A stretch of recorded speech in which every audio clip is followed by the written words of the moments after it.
नमस्कार। आज हम एक बहुत ही दिलचस्प किताब पर बात करने वाले हैं, रॉबर्ट कियोसाकी की रिच डैड पुअर डैड। ये किताब एक बड़ा सवाल उठाती है, क्या स्कूल हमें पैसा संभालना सिखाते हैं?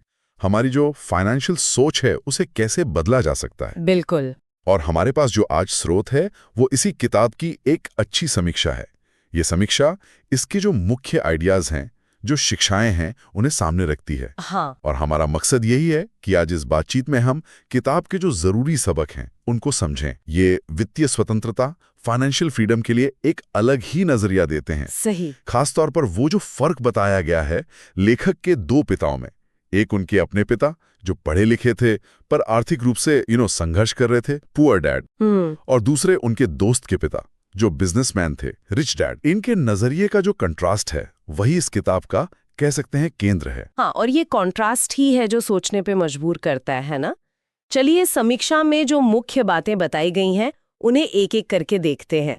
पहला और शायद सबसे ज्यादा जिस पर बात होती है, संपत्ति मतलब एसेट्स और देनदारियां लायबिलिटीज, इनके बीच का जो बेसिक फर्क है। जी। समीक्षा कहती है कि अमीर लोग लगातार संपत्ति बनाते जाते हैं, जबकि गरीब और मिडिल क्लास वो अनजाने में देनदारियां खरीदते रहते हैं और अक्सर उन्हें संपत्ति समझ लेते हैं। ये बहुत ही मौलिक विचार है और कुछ हद तक शायद विवादास्पद भी। समीक्षा ये साफ करती है कि कियोसाकी की परिभाषा पारंपरिक अकाउंटिंग से थोड़ी अलग है। अच्छा। उनके लिए संपत्ति वो है जो आपकी जेब में पैसा डाले, सीधा सा हिसाब, और देनदारी वो जो आपकी जेब से पैसा निकाले। समीक्षा में जैसे उदाहरण है कि जिस घर में आप खुद रहते हैं वो अक्सर एक देनदारी होती है, क्योंकि उसके रख रखाव पर, लोन पर पैसा लगातार जा रहा है। हाँ, ये बात तो सोचने वाली है। जबकि अगर कोई घर किराए पर दिया है और उससे रेगुलर इनकम आ रही है तो वो संपत्ति हो सकता है। वाह, ये तो पारंपरिक सोच से बिल्कुल उल्टा है। मतलब जिसे हम अपना सबसे बड़ा इन्वेस्टमेंट मानते हैं वो असल में हमारे कैश फ्लो को नेगेटिव कर सकता है। समीक्षा का ये पॉइंट तो वाकई सोचने लायक है। जी। और शायद यहीं से वो जो दूसरा सबक है वो जुड़ता है, वित्तीय साक्षरता, फाइनेंशियल लिटरेसी का महत्व। सही कहा। समीक्षा के हिसाब से कियोसाकी मानते हैं कि हाँ, पढ़ना लिखना, प्रोफेशनल क्वालिफिकेशन जरूरी हैं, पर पैसे की समझ, वो फाइनेंशियल इंटेलिजेंस, वो कहीं ज्यादा जरूरी है। बिल्कुल। समीक्षा इसी बात पर रोशनी डालती है कि स्कूल कॉलेज हमें नौकरी करना सिखाते हैं, ठीक है, पैसा कमाना भी, लेकिन उस पैसे को मैनेज कैसे करना है, उसे बढ़ाना कैसे है, ये नहीं सिखाते। हाँ। और ये जो वित्तीय साक्षरता है, ये सिर्फ किताबी ज्ञान नहीं है। ये समझना है कि पैसा काम कैसे करता है, इन्वेस्टमेंट क्या है, रिस्क कैसे मैनेज करें। रिच डैड का जोर इसी प्रैक्टिकल ज्ञान पर था। लेकिन सवाल ये है कि अगर स्कूल नहीं सिखाते तो ये समझ आए कहाँ से?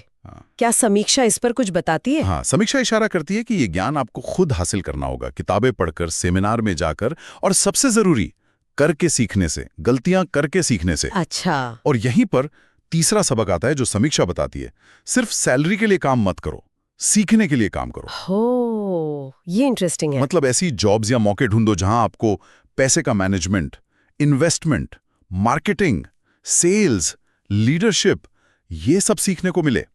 ये वो स्किल्स हैं जो आगे चलकर संपत्ति बनाने में मदद करेंगे, चाहे शुरू में सैलरी थोड़ी कमी क्यों ना हो। ये विचार तो मतलब करियर चुनने का जो हमारा पारंपरिक तरीका उसी को चैलेंज करता है। बिल्कुल। कि डिग्री या शुरुआती पैकेज से ज्यादा जरूरी वो स्किल्स हैं जो लंबे समय में काम आए। बिल्कुल। और इसी से जुड़ा है शायद चौथा सबक, भावनाओं का मैनेजमेंट, खास तौर पर डर और लालच।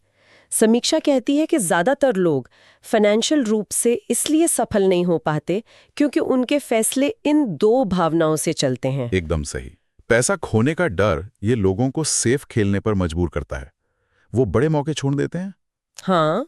और दूसरी तरफ जल्दी अमीर बनने का लालच, वो उन्हें बिना सोचे समझे बड़े रिस्क लेने पर उकसाता है। समीक्षा के अनुसार रिच डैड की शिक्षा इसी पर जोर देती है कि पैसे के फैसले ठंडे दिमाग से लो, तर्क और विश्लेषण के आधार पर, इमोशनल होकर नहीं। अपनी भावनाओं को समझना और उन्हें कंट्रोल करना, ये बहुत जरूरी है। ये डर और लालच का चक्कर तोड़ना शायद सबसे मुश्किल कामों में से एक है। तो अगर हम संक्षेप में देखें तो ये समीक्षा हमें बता रही है कि रिच डैड पुअर डैड सिर्फ पैसा कमाने की टेक्निक नहीं सिखाते, नहीं, सिखता एक माइंडसेट बनाने की बात करती है। वो माइंडसेट जो आपको पैसे के लिए काम करने वाले नौकर की बजाय पैसे को अपने लिए काम करवाने वाला मालिक बनाता है। फोकस संपत्ति बनाने पर। बिल्कुल सही कहा आपने। ये समीक्षा जो पारंपरिक फाइनेंशियल सलाह है, जो मान्यताएं हैं, उन पर सवाल उठाती है और एक दूसरा रास्ता दिखाती है। और यहीं हम अपने सुनने वालों के लिए एक सवाल छोड़ना चाहेंगे। हाँ, जरूर। आज की दुनिया में जैसी अर्थव्यवस्था है, उसमें पारंपरिक शिक्षा और सलाह के दायरे से बाहर निकलकर अपना खुद का वित्तीय ज्ञान बढ़ाना, अपनी सोच बदलना, ये कितना प्रैक्टिकल है, कितना जरूरी है? अच्छा सवाल है। और क्या संपत्ति और देनदारी की ये जो सीधी सरल परिभाषा है, कैश फ्लो पर आधारित, क्या वो आज के इस जटिल फाइनेंशियल माहौल में भी उतनी ही प्रासंगिक है? इस पर जरूर सोचिएगा।